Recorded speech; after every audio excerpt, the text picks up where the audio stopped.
샬롬, 이동춘 목사입니다. 오늘도 여러분의 삶이 주님의 평안으로 가득하시길 기원하며 하나님의 말씀을 나누겠습니다. 오늘 주시는 말씀은 사도행전 27장 9절로부터 26절의 말씀입니다. 이 말씀 중에 23절로부터 26절을 읽겠습니다. 내가 속한 바 곧 내가 섬기는 하나님의 사자가 어젯밤에 내 곁에 서서 말하되 바울아 두려워하지 말라. 내가 가이사 앞에 서야 하겠고 또 하나님께서 너와 함께 항해하는 자를 다 내게 주셨다 하였으니 그러므로 여러분이 안심하라. 나는 내게 말씀하신 그대로 되리라고 하나님을 믿노라. 그런즉 우리가 반드시 한 섬에 걸리리라 하더라. 아멘. 사도행전 27장 9절로부터 26절 말씀을 본문으로 사명 찾기, 말씀 듣기, 결정하기 라는 제목으로 말씀을 나누도록 하겠습니다. 공부 잘하고 성공한 사람들을 눈여겨본 적이 있습니다. 그들에게 공통점이 있었습니다. 잘 듣는 사람이었습니다. 수업 시간에 눈이 초롱하고 귀를 기울이는 학생은 역시 성적이 좋더군요. 고객의 클레임, 불평이나 불만도 주의 깊게 귀를 기울이는 사람이 인정을 받더군요.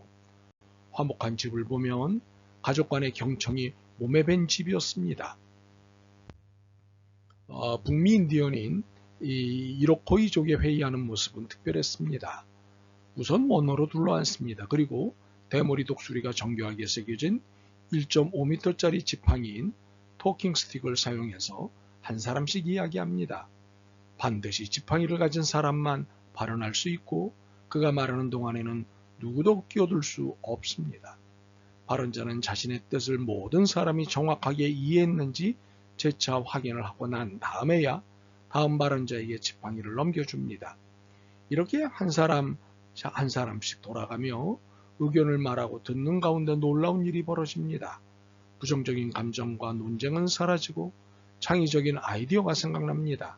그리고 이해의 폭이 넓어집니다. 이처럼 경청은 이해력을 높여 분쟁을 해결하고 화평을 만들어냅니다. 경청은 문제 해결사입니다. 그러므로 결정하기 전에 충분히 잘 듣는 것은 중요한 태도입니다. 그런데 이에 못지않게 중요한 것은 누구의 말을 듣느냐, 무슨 말을 듣느냐입니다. 강도의 말을 들으면 안 되지 않겠습니까? 함께 강도질하고 못된 짓 하자는 말을 들어서는 안 되지 않습니까? 그렇다면 누구의 말을 들어야 할까요? 본문은 이렇게 시작합니다. 바울이 출항을 만류하는 것으로 시작합니다. 그러나 백부장은 바울의 말을 듣지 않았습니다. 왜요? 바울은 뱃사람이 아니라 바다에 대해 무지했기 때문입니다. 반면 선장과 선주는 바다에 대해 도사였습니다. 그러니 백부장이 누구 말을 들었겠습니까? 선장과 선주의 말이었습니다. 그래서 바울의 만류를 무시하고 출항했습니다. 처음엔 잘 녹았습니다. 그런데 얼마 안 가 난리가 났습니다. 미친 바람을 만나 죽게 되었습니다. 그렇게 여러 날을 버텼습니다. 싣고 가던 짐들을 다 버리면서까지 버텼습니다. 그러나 버티는데도 한계가 있기에 구원의 희망이 없어졌습니다. 지푸라기라도 붙잡겠다는 절박한 상황이 되었습니다. 그런데 바울을 가만히 보십시오. 이 난리의 상황에서도 바울은 전혀 동요가 없습니다. 여러 날을 거센 폭풍을 만나 모든 사람이 실신한 지경에 이르렀고 죽음을 생각할 지경에 이르렀어도 바울은 전혀 두려워하지 않고 있었습니다. 어떻게 이럴 수가 있었을까요?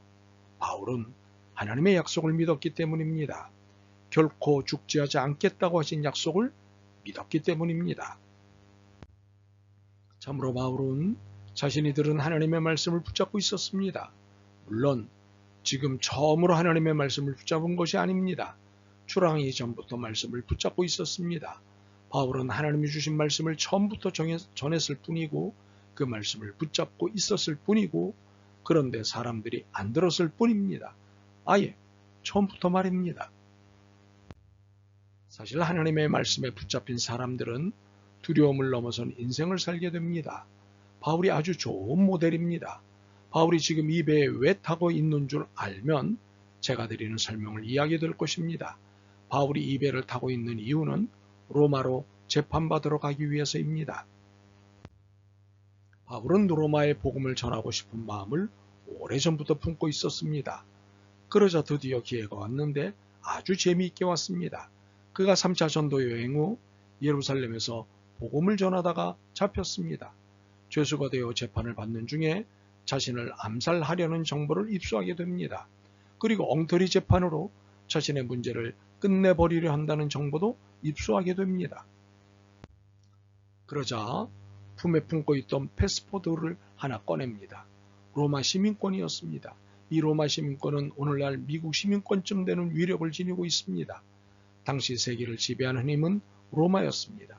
그래서 로마 시민은 세계 어디를 가든 보호를 받을 수 있었고 죄를 지을 경우 로마에 가서 재판을 받을 수 있는 특권이 있었습니다. 바울은 바로 이 기회를 이용한 것입니다. 여하튼 지금 바울의 신분은 죄수입니다. 그런데 전혀 죄수 같지 않죠? 왜 그럴까요? 말씀을 들었기 때문입니다. 말씀에 붙잡혀 있기 때문입니다. 더욱이 무엇보다도 하나님을 위해 부여받은 임무, 즉 사명을 받았기 때문입니다. 이 사명을 받았기 때문에 죄수 같지 않고 오히려 모든 사람을 압도하는 카리스마와 리더십을 발휘하는 것입니다. 또한 사명이 있는 사람은 사명을 마치기 전까지는 죽지 않기 때문에 담대할 수 있습니다. 물론 바울이 본래 죽음을 두려워한 사람은 아닙니다. 죽음을 초월하는 믿음을 갖고 있는 사람이었습니다. 그러나 그를 더욱 강하고 담대하게 하였던 이유는 사명을 받았기 때문입니다. 기억하십시오. 우리는 운명이나 숙명을 믿는 사람이 아닙니다. 우리는 사명을 믿는 사람입니다. 사명자는 사명이 다하는 그날이 되어야 죽습니다. 그러므로 내가 주님께 받은 사명이 분명하면 어떤 역경도 이길 수 있고 어떤 병에서도 일어날 수 있고 죽음 가운데서도 견딜 수 있습니다. 그런데 사명이라는 것이 대학에 들어가고 직장에 취직하는 것이 아닙니다. 사명은 내가 왜 대학에 들어가야 하는지, 왜 취직을 해야 하는지에 대한 답을 찾는 것에서부터 시작하는 것입니다. 그렇다면 왜 대학에 들어가고 왜 취직을 하는 것일까요? 그렇습니다. 하나님의 나라를 위해 하는 것입니다. 하나님이 기뻐하실 그 분명한 일을 위해 내가 공부하고 돈을 버는 것입니다. 하나님은 각자에게 사명을 주셨습니다. 그러므로 그 사명을 빨리 찾을수록 행복은 정비례하게 됩니다. 그러므로 내 사명이 무엇이냐고 하나님께 매달려 기도하십시오. 그리고 하나님의 말씀을 들으십시오. 말씀을 듣고 결정하십시오. 그러면 인생은 주님 안에서 복된 인생이 될 것입니다. 아멘. 주님, 지금까지 자신의 경험과 능력으로 삶을 결정하며 살았습니다. 이것은 주님이 기뻐하시는 태도가 아님을 깨달았습니다. 용서하옵소서. 당장 주님의 말씀을 듣고 결정하는 삶이게 도와주옵소서.